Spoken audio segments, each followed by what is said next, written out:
시청자 여러분 안녕하십니까? 9시 전북권 뉴스입니다.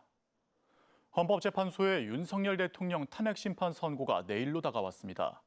전북 정치권은 국민들의 뜻에 따른 판결을 촉구하면서도 여권과 야권이 서로 다른 예측을 하면서 또 다른 국면을 예고하고 있습니다.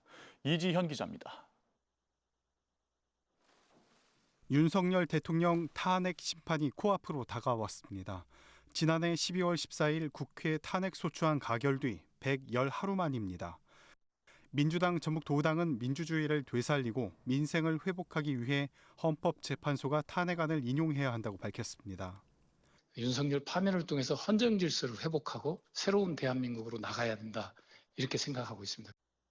정의당 전북 도당과 진보당 전북 도당도 파면을 촉구하며 대통령이 직무 복귀하면 준엄한 심판을 받을 것이라 경고했습니다.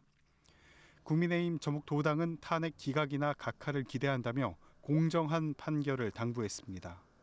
각하 기각적으로 생각을 하고 있습니다. 그러나 어떤 결과가 나오더라도 승복하고 저희들은 공화부 자세로서 대응하겠습니다. 사상 최장기간 평의의 탄핵 인용과 기각 각하로 국론이 갈라진 상황.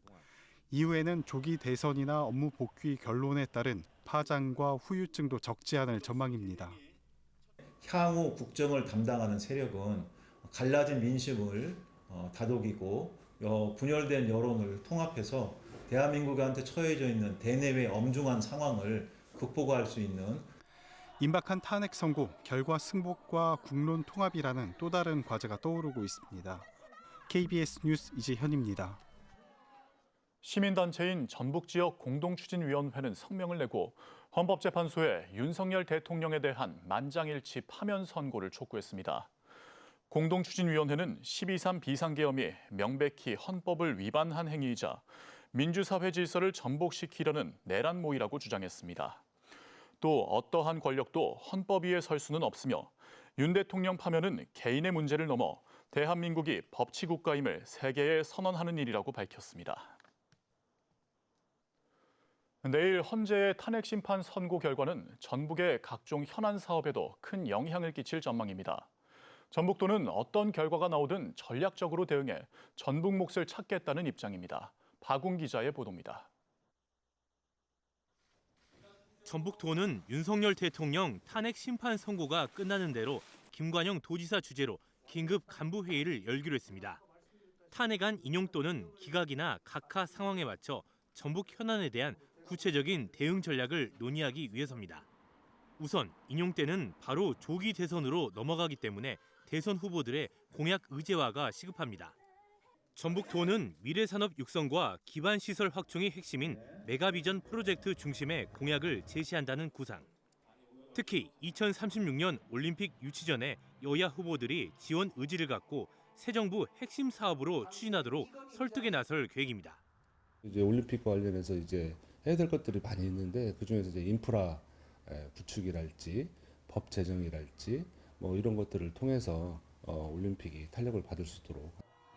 반면 탄핵안이 기각 또는 각하되면 기존 윤석열 정부의 지역 공약 사업 재개를 요청할 계획입니다.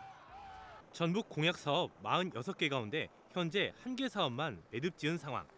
다음 달 마무리되는 지자체와 중앙부처의 내년도 국가 예산 신청과 제출 일정에 맞춰 전북 몫을 찾는 데 집중할 방침입니다. 정부 추경이 좀 남아있는 상황이고 그와 관련되는 전체적인 방향이 나와주면 저희들 대응하는 방안도 고민을 할 것 같고. 포스트 탄핵 전국을 앞두고 전북도는 무엇보다 1,000억 원대 추경 예산을 확보해 지역 민생경제 회복에 중점을 둘 계획입니다. KBS 뉴스 박웅입니다. 내일 대통령 탄핵 선고 직후 전북 각계에서 어떤 입장을 발표할지 주목됩니다. 김관영 전북도지사는 내일 탄핵안 주문 선고 즉시 관련 소회를 짧게 밝힌 뒤 민생 안정을 위한 긴급 간부 회의를 열 예정입니다. 전북도는 탄핵안 선고 결과에 따른 지역 현안 해결과 추가 경정 예산 확보에 주력할 계획입니다. 한편 전북도 의회와 각 정당 전북도당들도 탄핵안 선고 결과와 관련된 논평과 입장문 등을 준비하는 걸로 전해졌습니다. 윤석열 대통령 탄핵 심판 선고가 하루 앞으로 다가온 가운데 전북 지역 시민사회가 선고 당일 오전부터 전주 도심에서 집회를 엽니다. 윤석열 퇴진 전북운동본부는 내일 오전 9시부터 전주 객사 앞에 모여 선고 결과를 지켜본 뒤 저녁 6시 30분부터 집회를 열 예정입니다. 경찰은 내일 전북을 비롯한 전국에 가용병력을 모두 동원하는 가포 비상을 발령하고 만일의 사태에 대비할 방침입니다. 간첩으로 내몰리고 재차 고문 끝에 옥고를 치른 납부거부 신명구 씨가 50여 년 만에 두 번째 재심도 무죄를 받았습니다. 신 씨는 함께 고초를 겪은 동료들의 명예회복을 위해 재심 청구를 요청했습니다. 안승길 기자입니다.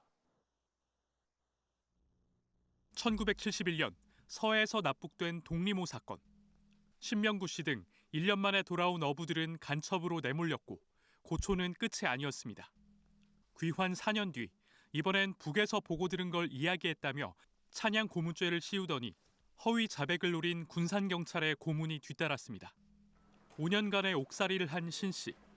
재심 첫 공판에서 검찰은 무죄를 구형했고 재판부도 불법 구금으로 만든 증거란 걸 인정해 무죄를 선고했습니다. 고문 받은 건 말할 수가 없어요. 그걸 뭐 어찌 말로 다 표현하겠습니까? 저로 인해서 우리 자녀들도 모든 직장도 못 들어갔어요.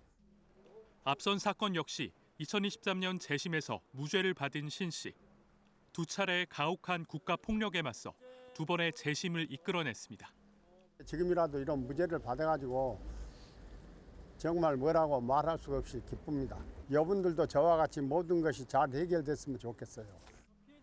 당시 군사 정권은 신 씨에게 북에 관한 이야기를 듣고도 신고하지 않거나 말을 전했다며 30명 가까운 이웃을 함께 고문하고 기소했습니다. 신 씨는 동료와 유족을 대신해 검찰에 직권으로 재심을 청구해달란 진정을 냈습니다. 검찰은 법이 정한 최우선순위 재심 청구권자입니다. 판결 선고로 인해서 새롭고 명백한 증거가 나타났기 때문에 당연히 재심 사유로 해당되고 재심이 개시될 수 있다고. 국민을 상대로 간첩 낙인에 급급했던 정권과 검경의 불법 수사를 외면한 당시 사법 관료들. 반세기가 지난 오늘날 국가의 책임은 무엇인지 묻지 않을 수 없습니다. KBS 뉴스 안승길입니다. 전북 민주화운동의 큰 어른으로 살다 타계한 이석영 전북대 명예교수를 기리는 노제가 오늘 전주 풍남문 광장에서 열렸습니다. 유족과 시민사회 60여 명이 참석해 고문과 강제해직을 당하는 고초를 겪고도 평생 민주화운동에 헌신하고 통일을 염원한 고인의 삶을 추모했습니다. 고인은 타계 직전까지 세월호와 이태원 참사 분향소를 지키며 유족들과 연대하고 최근 주말 집회에 참석해 대통령 탄핵을 촉구하는 시민사회에 힘을 보탰습니다. 고인의 유해는 전주 승화원에서 화장을 한 뒤 광주 망월동 5.18 국립묘지에 안장됩니다. 전주 북부권의 최대 규모 택지 개발지인 에코시티 한복판의 너른 땅이 몇 년째 방치되고 있습니다.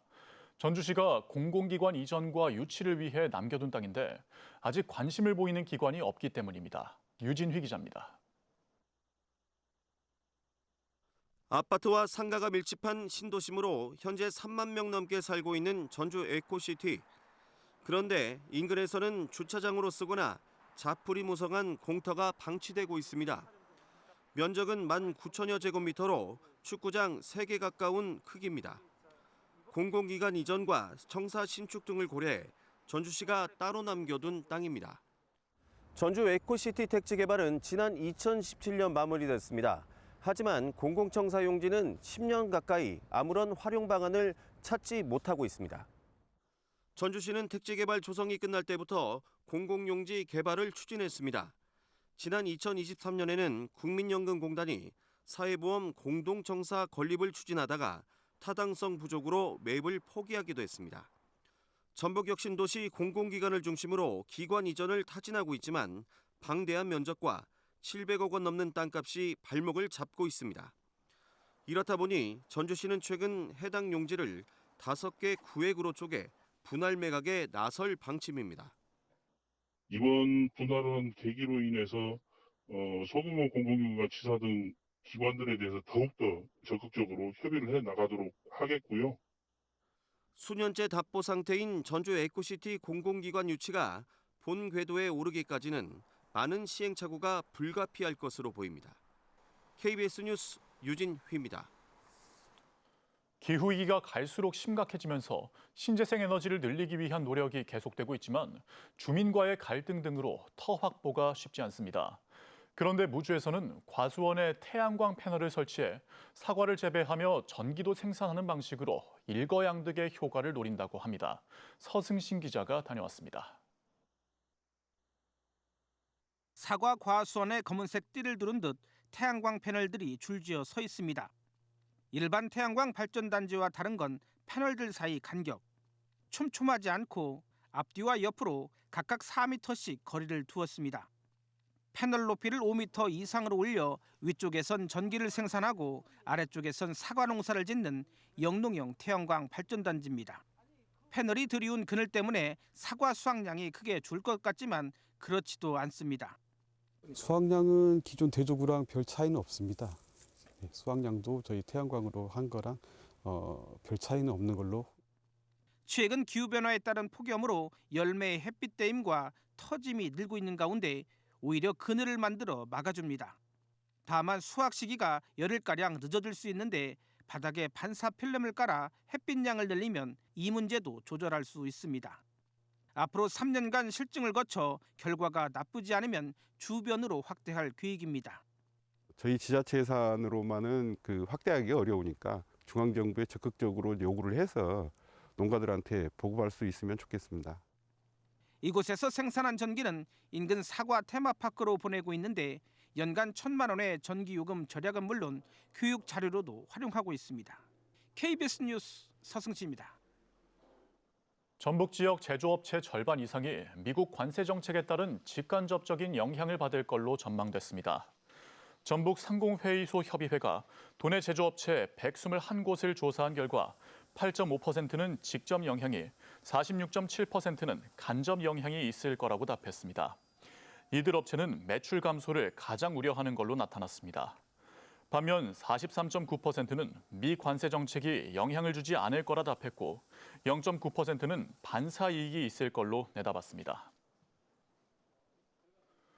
미국의 관세 조치로 인한 국내 기업들의 피해가 우려되는 가운데 정부가 지원책을 잇따라 내놓고 있습니다.